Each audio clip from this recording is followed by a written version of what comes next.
Hello and welcome to another episode of Beyond the Pod. I am Brandon Mileski, my Minnesota Wild fan line co-host Pat Micheletti, and former Golden Gopher great with me as well as always.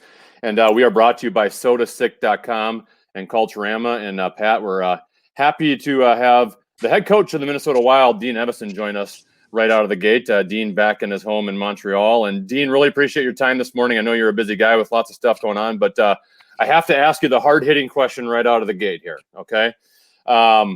You played for the Hartford Whalers for 7 seasons. It is my belief that the Hartford Whalers have the greatest logo in all of sports. I love the brand. I love the jerseys. I love the colors. I love the song after goals.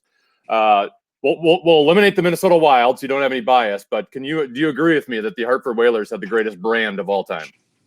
Yes, and it's absolutely amazing that we still have such a following. And Billy Guerin busts me all the time about the Brass Bonanza being our I would love it. Goal song. Yeah, it's very unique. A lot of what went on there is very unique, and very proud of the time that I spent there. And the rivalry that you had with the Boston Bruins back then was epic. Every game was a tough game against the Bruins. Yeah, we it was different then. I mean, it was the Adams division. I mean, we had huge rivalries with Boston, with Montreal. I mean, even with Buffalo and Quebec. It was very intense hockey. Played real hard, and with those little buildings, and certainly the Boston Garden was a lot of fun to go into, but tough building to play in. All right, let's talk about your journey from assistant coach to head coach, Dean, because I would have to imagine you were brought in by the past regime. So when a new GM comes in, I would have to think that's a lot of uncertainty for you. So what happened from the time in which Bill Guerin gets hired to the point where you're allowed to become not only interim coach but head coach? What happened where you cultivated that relationship? Well, I don't think it's anything specific. I don't think it's any one thing. And I think, I mean, I conduct myself the same way no matter what, and just try to go about my business. And obviously, as an assistant coach, you try to do your job and try to assist the head coach and be part of the team and part of the solution to win hockey games. And I don't believe you have to change anything as far as there's obviously, some role definitions from becoming an assistant coach to a head coach, but you don't change who you are or what you do or how you conduct yourself or how you treat people or how you try to get the best out of people to try to win. And I, hopefully along the way in all my coaching stints have not, I've certainly learned and grown and changed some things along the way, but my philosophies are the same, and the way that I conduct myself hopefully is the same way, no matter what my title is as a coach. Listen, this is certainly nothing against Bruce and his style of coaching. Every coach has their own style. We all know that. But when you took over the team, at least from my assessment, it was a short sample, 12 games, whatever the case was. But to me, it seemed like a different atmosphere, and maybe that's the way it is with every new coach when they take over. There's excitement and all that, but it really appeared to me that the team, that you involved everybody, and everybody, it just seemed like everybody felt like they had a role and they were buying into what you were doing, and you guys had some success.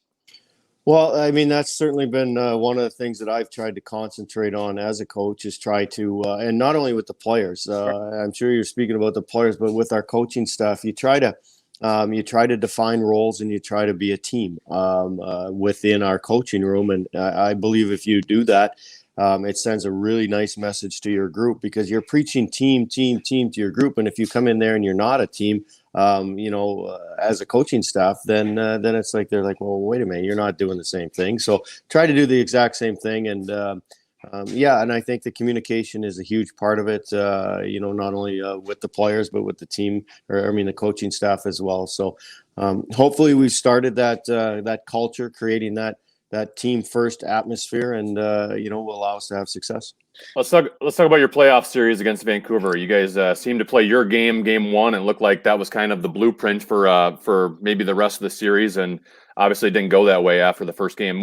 What changed after game one, and looking back at that series, what needs to change for this team to take the next step, next year and into the future? Well, the problem we ran into in games 2 and 3, and it's been documented, but it was under 35 minutes of 5-on-5 hockey, both games. And we can't play that game.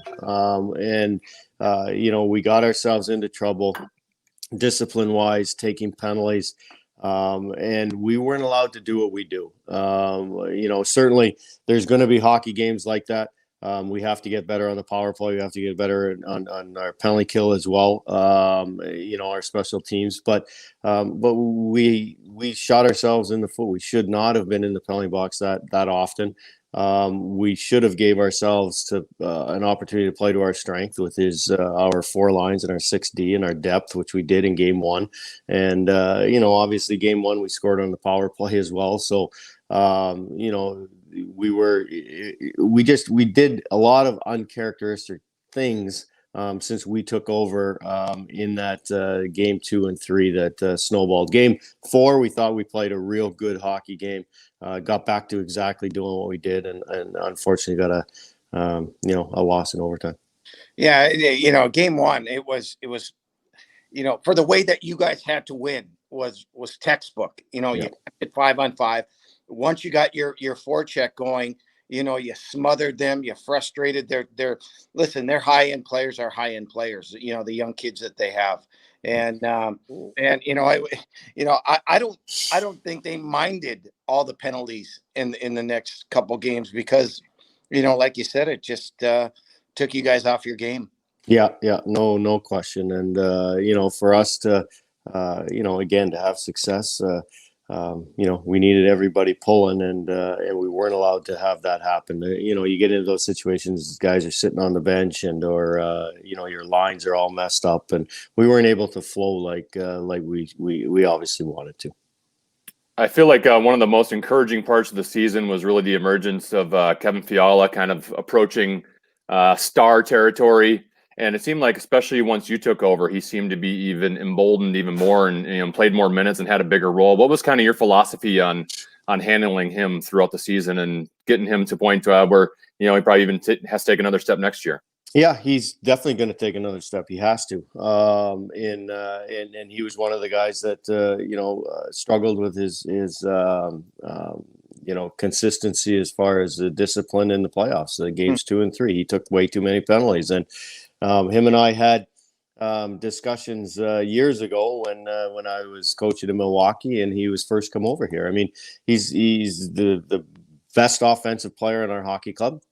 He was getting targeted, and he got frustrated in those games. So he knows it.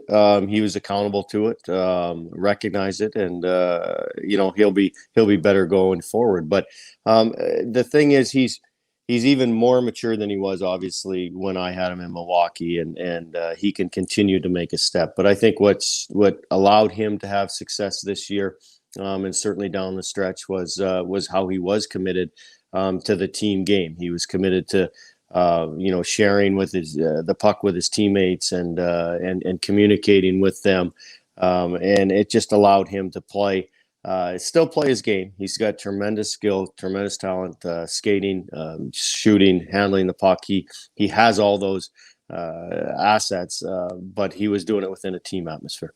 Hey, Dean, Billy was pretty blunt and honest in his postseason press conference, in talking about the needs and such. And, I think we all know, it'd be very nice to get a center somehow, or maybe 2, whatever the case may be. That being said, Eriksson Ek, emerged as his maturity level, his grittiness and all of that can kill penalties, and the list goes on.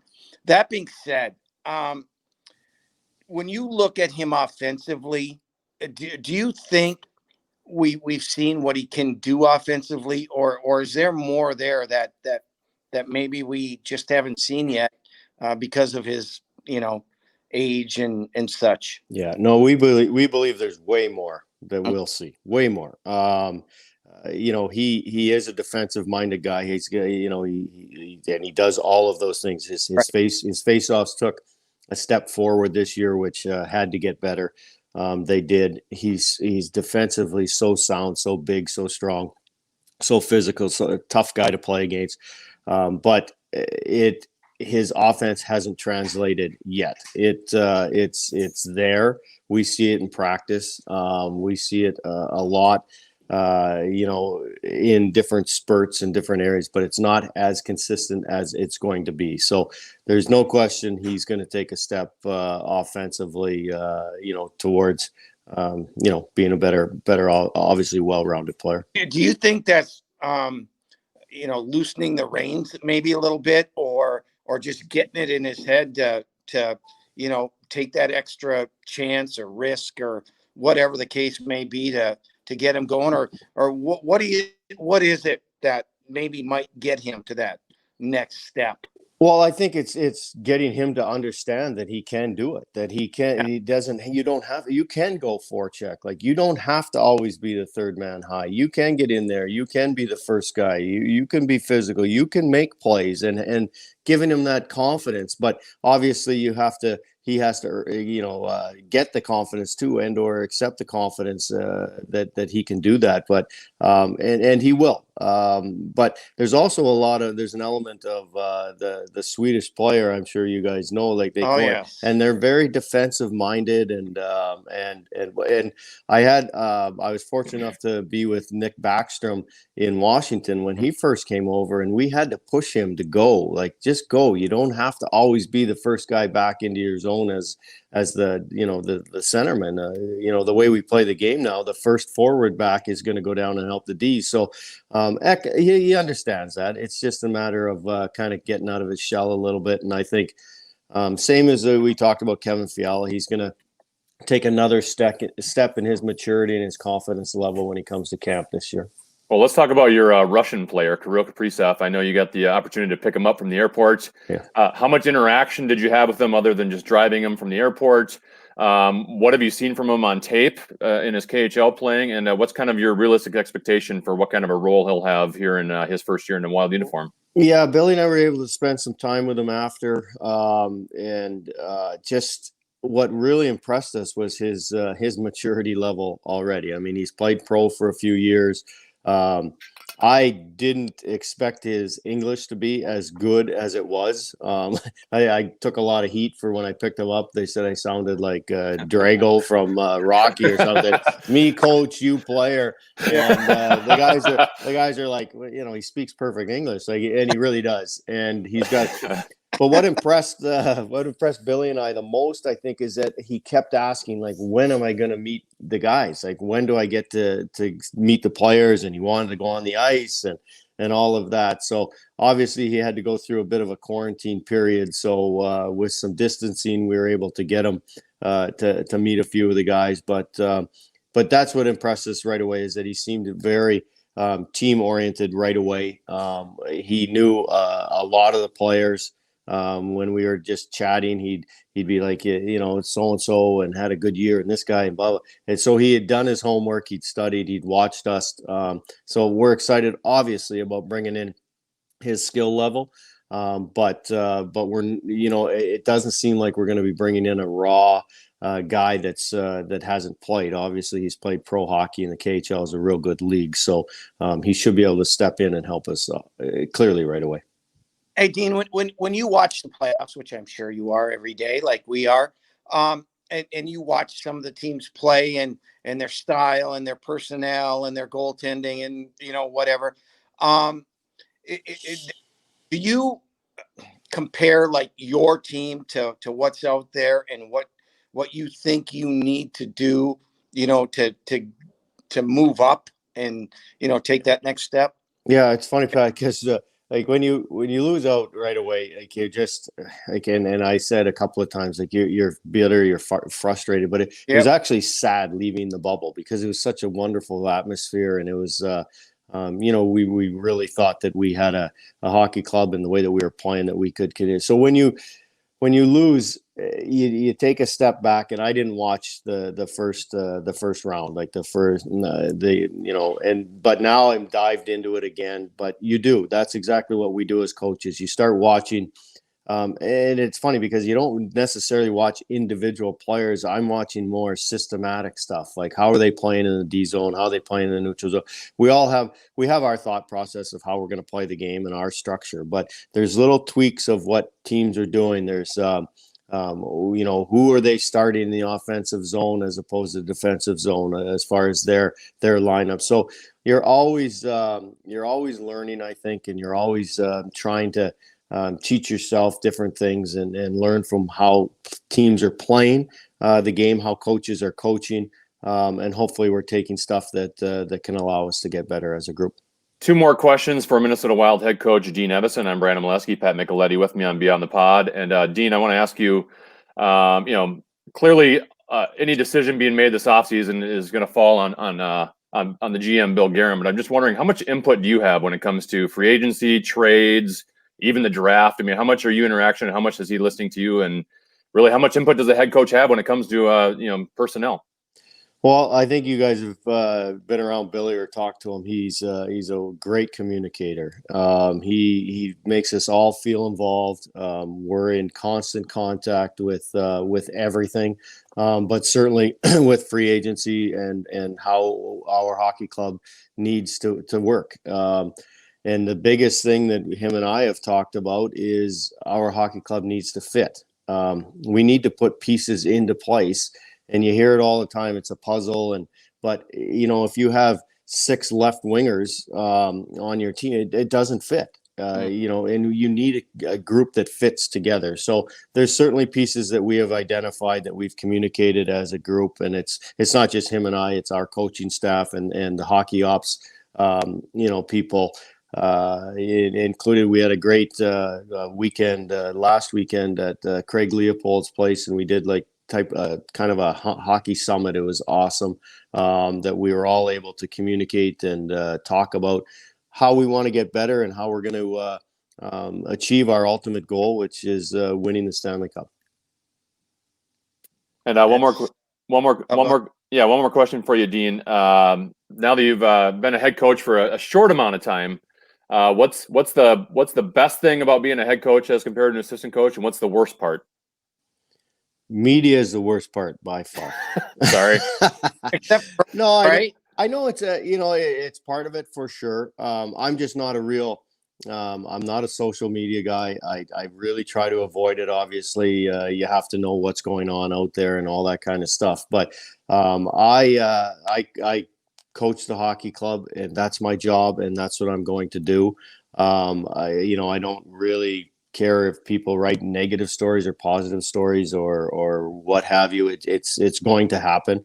It's out of my control. So leading into that, the best part is getting in the dressing room and on the ice and coaching, like communicating and having that ability to have an impact, hopefully, on not only an individual of how they play, but an impact of how your group competes and battles and gives ourselves an opportunity to win. So that's my job as the leader of the hockey club, as the coach of the hockey club, is to bring everybody along. And as I said, not only the players, but our coaching staff as well. And hopefully we can do that. And again, our ultimate goal is to win the Stanley Cup. It's simple as that. I mean, everybody talks about, you got to get in the playoffs, you got to win the first round, all that kind of stuff. Those are all steps in our ultimate goal. And I don't think we've talked enough about that in the past here in Minnesota, and that's exactly what we want to do. That's why we're here. Okay, Dean, I'll give you the tough question before we let you go. What team has impressed you most thus far in the playoffs, and who has a chance to win the cup? Well, I mean, it's such and even going into the bubble, it was just like, everybody's like, well, if you get in, you have a chance to win. And right. Everybody does, for sure. So to pinpoint one team, I mean, you look at the Dallas Stars right now, they weren't supposed to be even there, right? I mean, even have that opportunity. Now they're up 2-0. So I struggle to say that there's one or a couple of teams, because honestly, everyone that's still there, and and so disappointed that we're not there, because Right. I would throw us in the same mix. Yep. Gene, really appreciate your time today. I'm sure I'll see you at Prestwick Golf Course sometime soon. Absolutely, would love to be. All right, thank you. The head coach of the Minnesota Wild, Dean Evason, really appreciate his time, and Aaron Sickman for helping us out. And before Pat, I discuss further with you, let's talk about SodaStick and SodaStick.com, one of our sponsors. Go to SodaStick.com to get your original Minnesota sports inspired goods. They just launched their partnership with Michelob Golden Light for the Mick Golden Light Fishing Club merch line. The logo features a walleye chugging a beer. They've got it on shirts, hoodies, hats, windbreakers, and more. If you haven't seen it yet, you got to check it out. And we're going to hook you up with free shipping on your order. Just use the code KFAN for free shipping. That's SodaStick.com. Original Minnesota sports-inspired goods. Use the code KFAN for free shipping. Let's continue with some Minnesota Wild talk. Pat, they did add some new some coaches. Bob Mason, of course, gone. New goaltending coach is Frederick Chabot, who was which I find this one to be a little bit interesting, just because he was the Iowa Wild goaltending, the Minnesota development goaltending coach, and could we possibly have Capo Kakinen as our goalie next year? And does this kind of give him the lead, given the coach he was working with is now the goaltending coach? Well, listen. I think Kakinen is obviously going to be an option. I think if they had their druthers, they would try to acquire somehow a number one goalie from a team, and there's going to be plenty of them out there. With the problems going on in Vegas now, and Calgary might be making a change, and Pittsburgh has been pretty pointed about trading Matt Murray or Tristan Jerry, but more than likely it'll be Murray. Holtby in Washington, maybe it's run his course there. There's going to be some goaltenders available, and I think it could be a factor. It could be a factor. The Wild are an interesting spot when it comes to goaltending, because you have the young, inexperienced guy who we don't know if he can be the guy or not. Yeah. You've got a goaltender in Devin Dubnyk that's had success in the past, but getting a little bit older and hasn't been great lately. And then Alex Stalock, who's a fine backup goaltender, but I don't think was ever going to be the guy who's going to carry the load for you. No. I kind of look at this. You just mentioned, Pat, some of the names that are available. You have Jacob Markstrom's going to be available. Braden Holtby. Robin Leonard, who's having a great year after being traded from Chicago to Vegas. Corey Crawford, your guy, is going to be available in free agency. As you mentioned, the trade market's going to have some available, including a guy in Matt Murray that's won 2 cups. I don't know if you're ever going to have a market like this with so many goalies. No. Anytime in the near future, which makes me believe, you might have to buy out Dubnyk. I like Alex Stalock. I think he's the greatest guy in the world, and he's a good team guy to have. But also having him on the team would shut you out from Kakinen getting a role as well. So I almost feel like the way you got to go is there's so many goaltenders available, and you might not get this opportunity again. You got to get one of those in free agency or by a trade, and then I would probably have Kakinen on the roster with him. That's kind of the approach I would take. I'm that was perfectly stated, and I would look at it like this, Brandon. Narrow it. If you need a goalie, go and get one, because now is the opportune time to do it. And here's a name I'm going to throw out at you. Calgary. It looks like Calgary is willing to move anybody, from reports I've read, and things of going on in the league. David Riddick, right? He backed up Talbot in the playoffs, got in a little bit. Now he's a guy. I'm a big Johnny Goudreau fan. I was just going to bring him up. That was my next topic. I tell you what. And to get Goudreau, you're gonna have to give up something. If people don't understand, they say, well, we can't trade him because then we lose this guy. Well, to trade for a good player, you have to give up a good player. Yeah. So and if Calgary's gonna unload, Dubnyk's got 1 year left on a very friendly contract. I would package Dumba and Dubnyk to Calgary for Riddick and Goudreau. I think that's fair. I think it helps both teams. And, Minnesota solves their goaltending problem to a certain degree. Now, is he the best goalie available? Probably not, but he's still young. And then you can work in Kakinen with him and or Stalock. I think everything is going to be talked about. But if you want a centerman that are very hard to get, and Johnny Goudreau did not have a good year. However, pretty darn good player, pretty dynamic player. And boy, can you imagine him and Kaprizov or him and Fiala together? Boy, there's possibilities that that are very intriguing. It's funny, you led me right into the next topic, because the second you mentioned Calgary, I was going to bring up Johnny Goudreau at some point, because there's rumors that Calgary is willing to ship him. He has 2 more years left on his deal at a reasonable $6.75 million. Obviously, a chance to get paid much more after that. And if you trade for him, one, I think you need to give up more than Dumba and Dubnyk for him. And that's just part of the package. There's still a lot more to come, but Sure. I've always kind of compared him a little bit to like kind of a Patrick Kane light. Oh, yeah, exactly. Similar types of plays in terms of their size and their ability to handle the puck and their skating. And I just think, we've been looking for a star, and if he's available, like I said, I don't know how much you have to give up, because you're going to have to give up a lot to get him. But if you're almost, you've got Fiala as an emerging star. Johnny Gaudreau is a star. Maybe Kaprizov can become a star. All of a sudden you got 2.5, 3 stars on your team, and with how good this team is defensively, and you find a goalie, and this thing could get turned around pretty quickly, Pat. Well, absolutely, and Brandon, as well as I do. Look at the way. I mean, Fiala was fantastic, right? Well, he was really all we had in that star category. You think Vancouver didn't say, let's frustrate him, let's shut him down, let's get him off his game. You need help. You need another player that has to be a major focus, or two. And I mean, look no further than the Boston Bruins or the Tampa Bay Lightning, or or the Vancouver Canucks, right? Or the Vegas Golden Knights. They're loaded up front with 2, 3, 4 guys in their top 6. And that makes a big difference in how your team is defended, and how you play offensively. And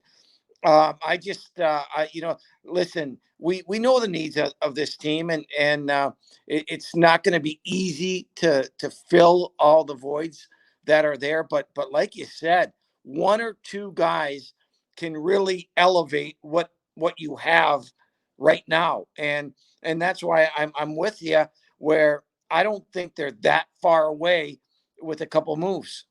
Well, and the knock against this might be, Pat, that, well, you still haven't addressed the center position, and that's still going to be a need moving forward. And that's still a concern for me, because I do think it's very important to be good up the middle if you want to be a Stanley Cup winning team. That being said, when you also have a chance to get star power, who will make whatever center you have with them better and elevate your center.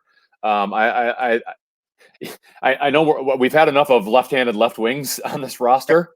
But ship some of them away and do whatever you can to get the center position. And I want to talk about another interesting thing. Toronto and Pittsburgh just made the trade where Pittsburgh just reacquired Kasperi Kapanen, and they actually traded that first-round pick that was thought to be the Wild's there for a second, that number 15 pick. So now Toronto has it, and Toronto's not necessarily going to keep the number 15 pick. Toronto's looking for a defenseman. Would you have any desire to throw Dumba and Brodin towards Toronto for for that number 15 pick and something else? Of course, it's got to be more than just 15, because then you got 2 shots at getting a center in that first round of the draft. Yeah, and don't forget this name, William Nylander, however you pronounce it. Listen, Toronto's going to have some problems with the cap, and they need a defenseman in the worst way. And I know Minnesota was in on Kapanen, and obviously didn't offer enough, or couldn't consummate the deal, which is fine. I think he's a nice player. I don't know if he's worth a number 1, because at nights he's great, at nights he's you can't recognize him.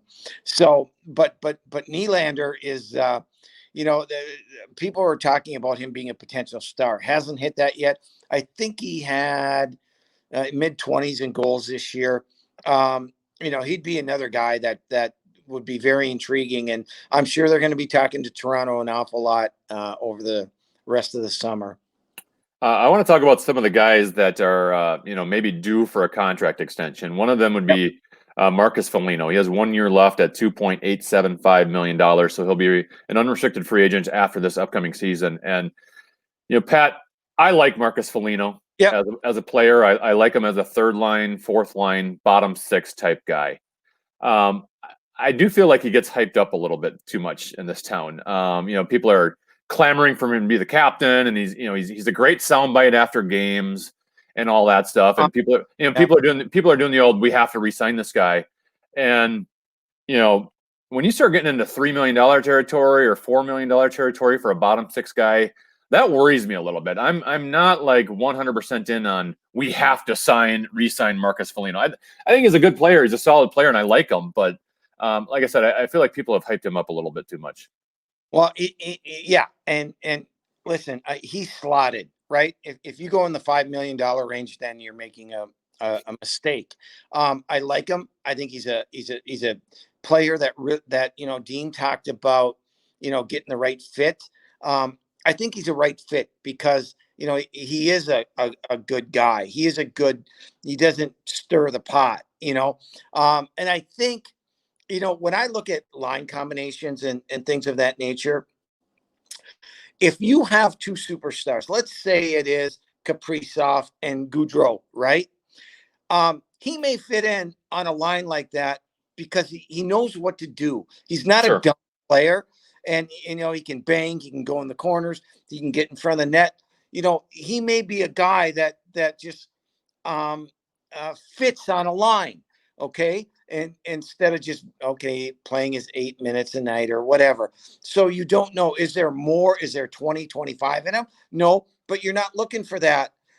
You're looking for a guy to protect the other two stars on the line, chip in, make the smart play, that sort of thing. So, has he been a third and fourth line guy?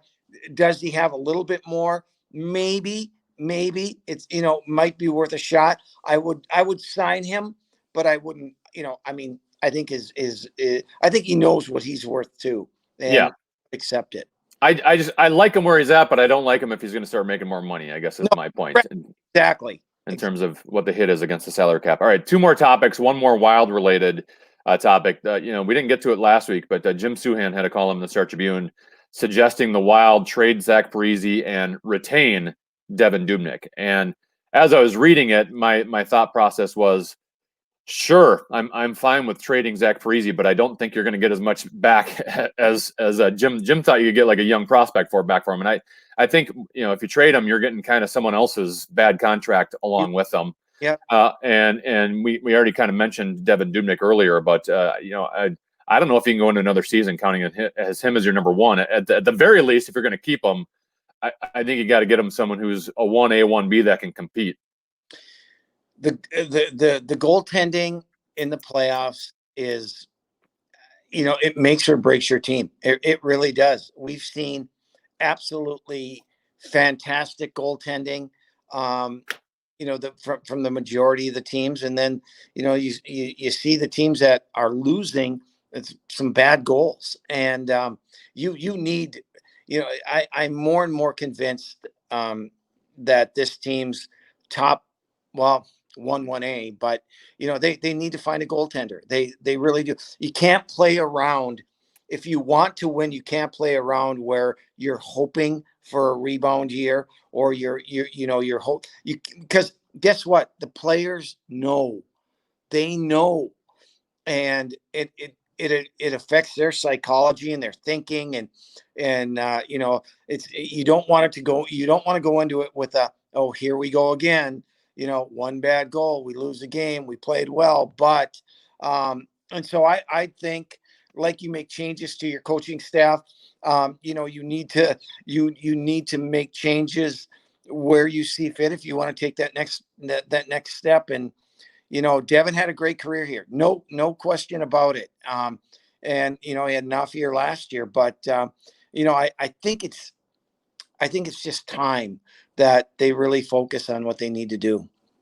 All right, final topic. Let's move to college hockey, Pat. Over the past week, I think not surprising news at all. I'm surprised it didn't happen earlier. But once the 7 teams dissolved from the WCHA conference and moved to CCHA, and you had the 2 Alaska teams and Alabama Huntsville, I thought it was just kind of a matter of time before these programs are in deep trouble. And then you combine that with the pandemic. I don't know how they can survive. But Alaska Anchorage shutting down their hockey program. Obviously, I'm sure you have memories of traveling up there and playing up there. Never played there. You never played there? No. Oh, they were not in the WCHA at that time, probably, huh? No. I'm showing my age, Pat. Yeah. It was Nate Miller that always went to Alaska Anchorage. But your reaction to them shutting down their program? Well, we're trying to grow the game, right? And you hate to see teams suffer like that. I'm really worried, Brandon, about us losing more teams.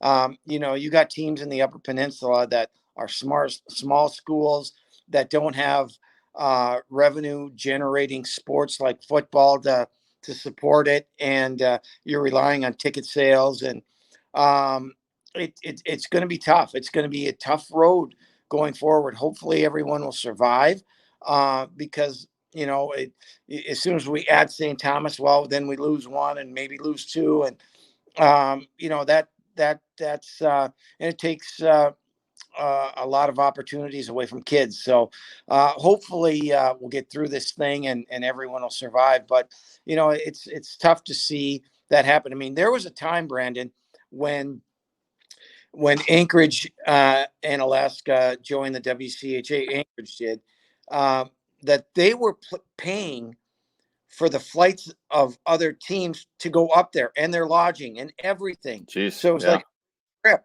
And now, we see what's happening. It's hard. It's tough. Pat, great job as always. We'll talk to you next week. Oh, I forgot you should also mention Culturama. We should probably give them some love since they are one of the 2 sponsors on the Beyond the Pod podcast. Yeah, Culturama. Have you ever been told your hockey playing child has what it takes to be the next big superstar? Or does he or she stand out, but you are unclear how to obtain exposure to meet that goal? At Culturama, they cultivate, collaborate, and connect with opportunities to advance your child's athletic career. They offer free firsthand knowledge on how to become your child's momager or dadager. Or those who are looking for specialized services, Culturama is here to help. They will personalize a strategic plan, develop PR and media kits, build and or manage your child's brand. Follow, like, and subscribe to Culturama today and learn how to get started. Yeah, thank you so much to Culturama and SodaStick, sodastick.com. Use the code KFAN for free shipping when you go onto their website. Thanks to Minnesota Wild head coach Dean Evason for joining us. This has been another episode of Beyond the Pod. We will talk to you next week. Thanks, Brandon.